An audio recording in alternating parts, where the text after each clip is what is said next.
Giant, intelligent praying mantises from another planet are apparently trying to take over the world.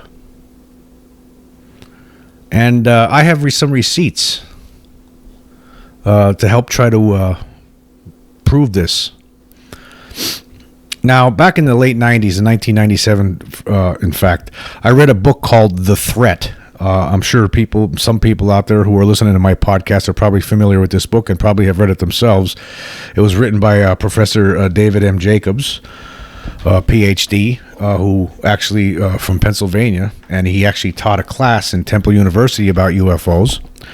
And he wrote about these abduction cases, different people that he put under hypnosis to try to find out. He was trying to unravel the entire abduction mystery. Why is this happening? Why are these who are these beings? Why are they doing what they're doing?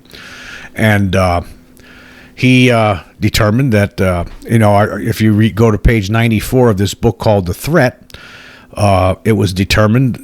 He came to the conclusion that that in addition to the gray aliens that people see, that there are also insectoid kind of beings that look very similar to a praying mantis.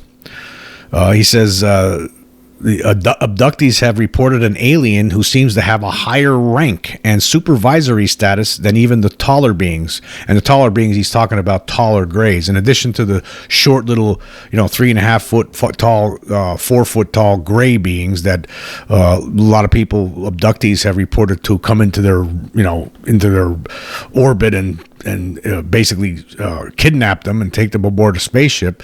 Once they get to the spaceship, there's these taller grays that will look at them, examine them and do whatever they're doing. And according to Jacobs, he's concluded that it's for some sort of hybridization program. But in addition to the short grays, the tall grays, there's also these insects, these praying mantis beings that are usually seem to have a higher ranking than any of these other creatures present at the during these incidents. But anyway, he continues. He says he is very tall and is usually wearing a cape or long robe with a high collar. He often is described as an insect-like being who looks somewhat like a praying mantis or a giant ant. He examines abductees only infrequently and most often engages in staring procedures. When he communicates telepathically with humans, his talk is often more substantive and he is sometimes more forthcoming in the information he imparts. But generally, he stands back, observes the abduction proceedings, and may issue directions to the taller beings. The existence of task-specific beings suggests a hierarchical society and the probability of a governmental body with a downward-flowing chain of command from the insect-like beings to the shorter gray aliens. Other aliens appear to act somewhat subservient to the insect-like beings. And if this is the case, then we can hypothesize that they might possess the highest authority for the entire breeding program and therefore might be the group that initiated it. So what he's saying here is he's talking about the hybridization. When he's talking about the breeding program, he's talking about the hybridization program, which has been going on here for decades, according to Jacobs.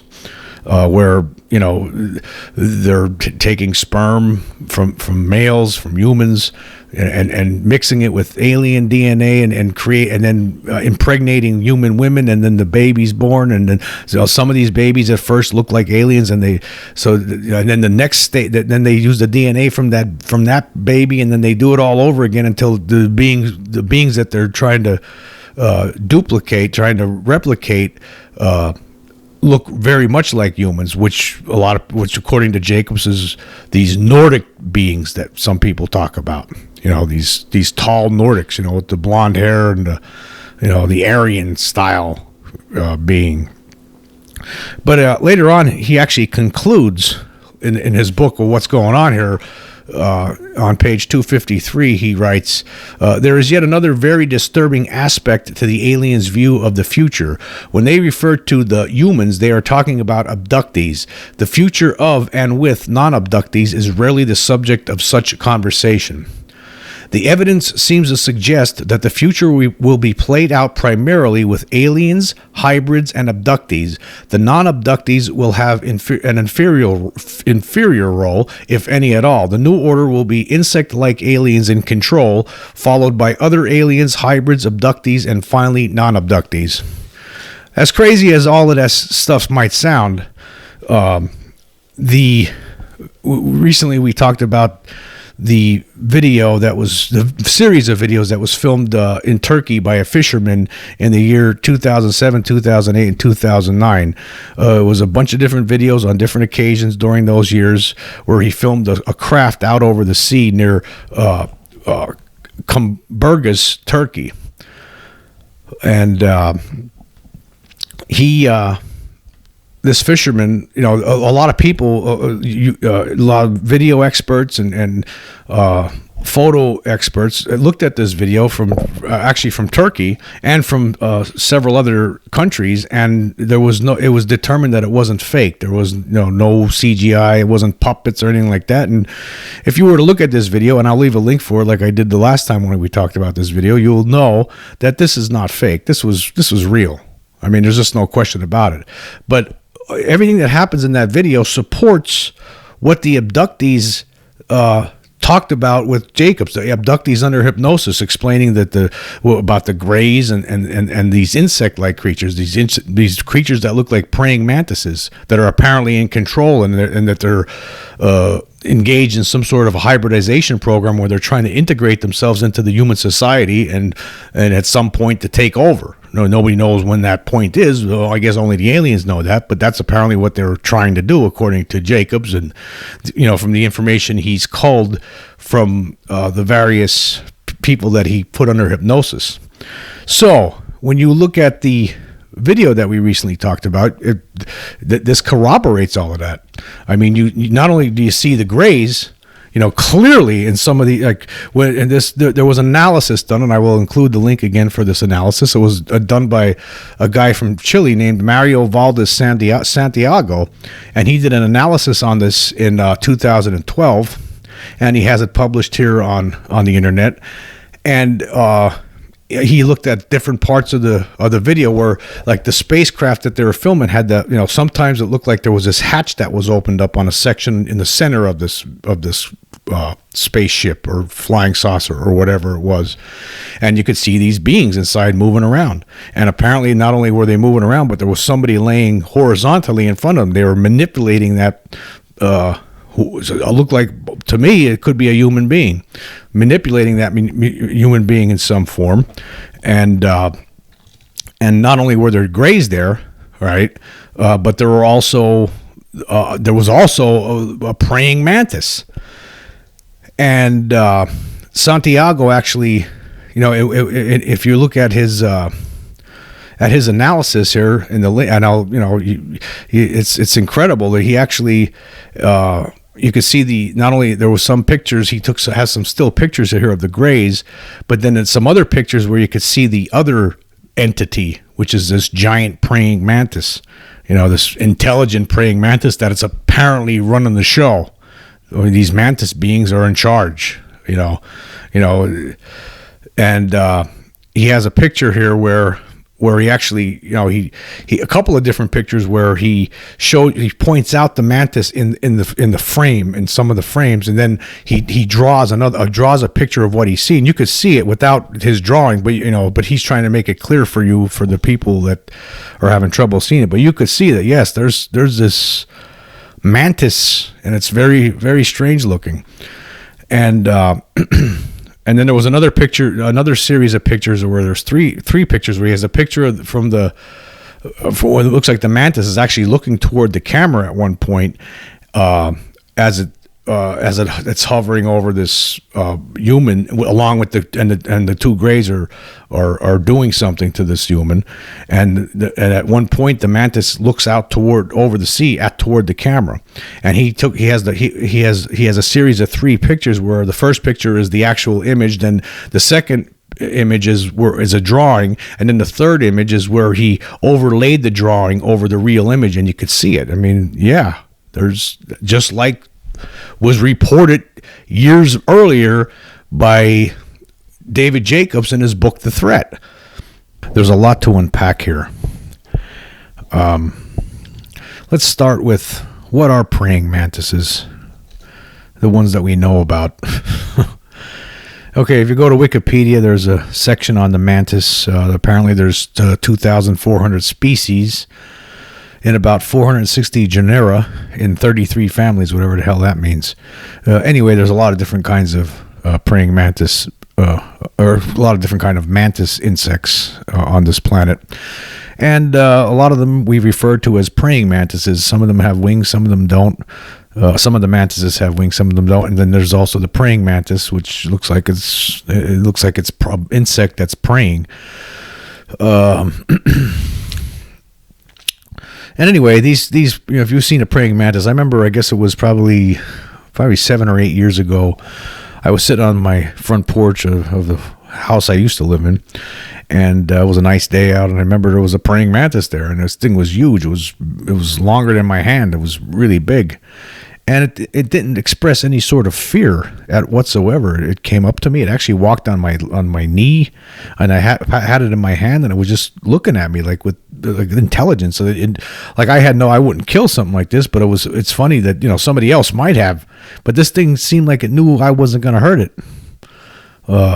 It was odd, and they're a very, very interesting creature.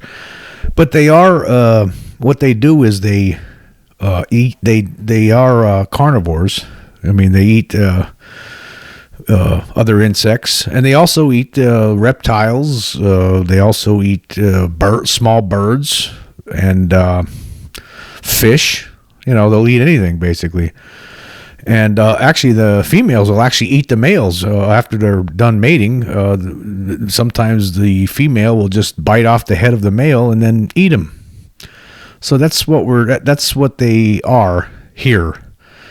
Now you have to wonder, okay, these things, imagine a billion years ago, I don't know, just throw out a number here, who knows how long, some planet out there among the stars, somehow praying mantises developed into intelligent creatures over millions and millions of years.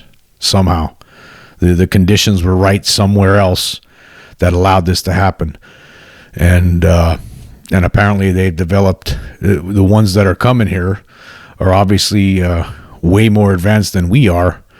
And not only that, but they have what seems to be their own little slaves. They for whatever reason, these grays seem to be subservient to them. These short grays and then the taller grays just seem to be subservient to these insects. Who knows how this all happened, or what the history is behind it? You can only guess. But it makes you wonder.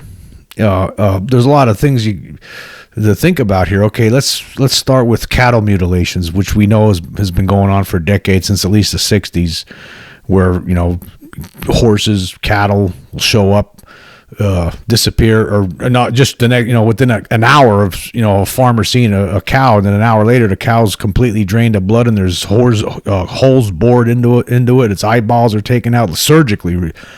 I guess these intelligent praying mantises have to eat, right? Maybe that explains why cattle mutilations. I don't know. I guess it's all pure speculation, but again, when we're looking at that video, and we've read about things that about how these what's going on with these abductions, like in books like The Threat. It leaves you start wondering about other things. Maybe this explains this, and maybe it explains that. I don't know. If there is a hybridization program going on, according to The Threat, this hybridization program was going to happen. It was going to the end game was near, according. And this book was, in the late 90s when it was published. And so what does near mean? I mean, what I don't know. I mean, Jacobs didn't know. It could be, to an alien, it could maybe 5 years, not 5 years, maybe not 10 years, maybe not 100 years, maybe near means 500 years. Maybe it takes time to get this hybrid, but to them, they've been at this for so many centuries, or so much throughout millions of years. Maybe they've been doing this for so long. Maybe near to them is 1,000 years. Maybe it's going to take a while to complete their hybridization program, a lot longer than what we would imagine, but to them it seems short. Who knows? But and how long do these things live? I mean, praying mantises on Earth, these insects only last about a year, at best. I mean, who knows? These intelligent ones, it's only a guess. I mean, how long do they live? Have they? Maybe they figured out ways that they could live indefinitely. I mean, who knows? But whatever the case, it seems like they've advanced somewhere, and they're here, and they're doing it. They're up to something. I mean, that video clearly shows you that there's a giant praying mantis traipsing about inside that spaceship. But what's going on with the Greys then? Are they they're subservient to these insects? Could they have been humans? I mean, over like say there was other planets out there throughout the millions of years ago, where these mantises, they came and they did something similar, and then over time they transformed them into these servants that just do stuff for them, do whatever they want, basically treat it like slaves. They're the ones that get sent out to do the dirty work. Okay, you go out and get do the abduction, and then bring them back here, and then the other ones, the taller Greys, we'll have them do the examination and perform the hybridization, the things necessary for our hybridization program, and we'll stand back here in the shadows, and maybe we'll help sometimes, maybe we won't. Like, there's a hierarchy going on here, and they're in charge. And Jacobs says, in that book, that at the end game is that they're going to be in charge of this whole shebang here on Earth. So you wonder, though, say what is the end game? Why? Are we maybe at some point do we reach a point of technological progress where we become a threat to these mantises, and now it's like, okay, we got to end this. Okay, well, they don't want to just outright kill us, so they're going to use us and transform us into something that looks like the Greys. Like, over time, we'll be absorbed into this into the with the rest of the Greys. Like, we'll just become part of that, over time. We're just, you can never have enough bodies out there to explore and search the galaxy for other life forms. So it just gives them more bodies, more power, more manpower. More slaves. Is that what's going to happen? We're going to be we're going to be transformed into subservients, just like these Greys are. If all of this is true, again, this is all pure speculation on my behalf. It doesn't make me right, but it just you start to wonder, what does it all mean, and why are they doing this? Obviously, they're doing something. These abduction stories. Obviously, there must be some basis in truth to them, because here they describe what was going on with them in books like The Threat, and there's a lot of other books out there too, about people getting abducted over the decades, and here you actually have video taken of a spaceship hovering out over the sea, and inside that spaceship you see Greys manipulating what looks like to be a human being, and there is this insect standing there too, doing something. So there must be something going on with it. What are they doing? Why are they doing it? What's the end game? A lot of questions. Okay, moving on. I think it's should be reported, though a noteworthy thing happened. The United States Senate now has approved the defense spending bill, which means that now all we need is President Biden to sign it, which I'm certain that he will, and that means that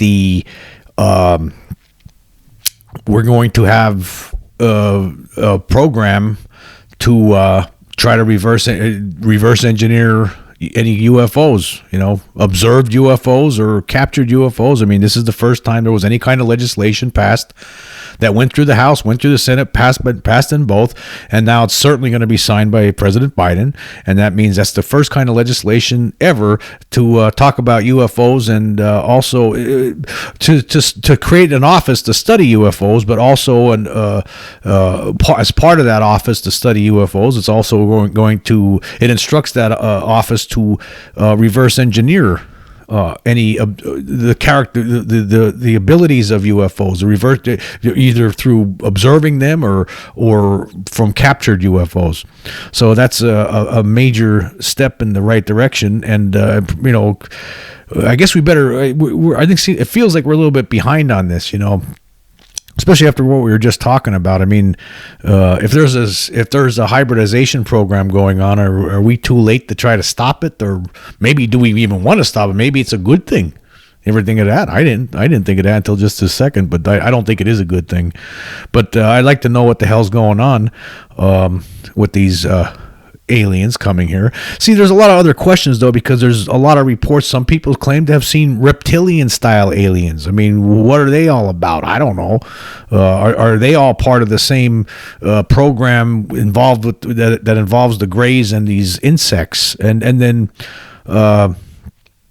what those things that happened with the guys, like in Pascagoula that time, there was those things were like robots, You ever read about that story in 1973 where two guys were fishing in Pascagoula, Mississippi, and next thing you know, they're on a dock fishing in the middle of the night. Next thing you know, some kind of a flying saucer lands behind them. A hatch opens up, and these robots come floating out and grab them, drag them inside, and then they're examined by some sort of a mechanical eye, and then they're dragged back outside again by these robots and just left there in complete shock.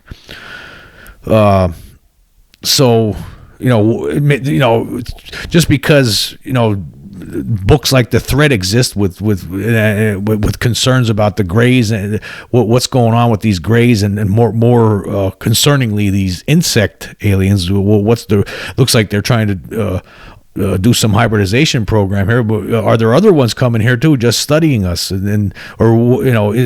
there other ones out there that might be opposed to what this alien agenda from the alien agenda of these insects? Is there some opposition to that out there? And who knows what's going on? Again, there's just so many questions. This is what happens when the government finds out some things that are going on and then doesn't tell the rest of the populace. We're just left here to speculate, wild speculation a lot of times, I admit. However, there could be some basis in fact to a lot of these things. There could be truth to it. There could be truth to the threat, and maybe that's why they don't want to talk about it. Maybe that's the reason. The government wants to keep it secret, because who the hell? I mean, you start telling humans, well, yeah, there's these beings coming here from outer space, and apparently they're engaged in a hybridization program where they're trying to take over the world. I mean, there's going to be a lot of people going to completely freak out over that, including myself probably. So maybe that's what it's all about. Maybe that's why they've been maintaining this secret for as long as they've been maintaining it. But maybe it's at a point now, well, hey, we better say something, because we haven't figured it out yet how to stop it. So maybe somebody else out there needs to know about this, and maybe some more heads together here, we could maybe figure out a way to prevent this from happening. Maybe that's what it's all about. Who knows? It's all guesswork.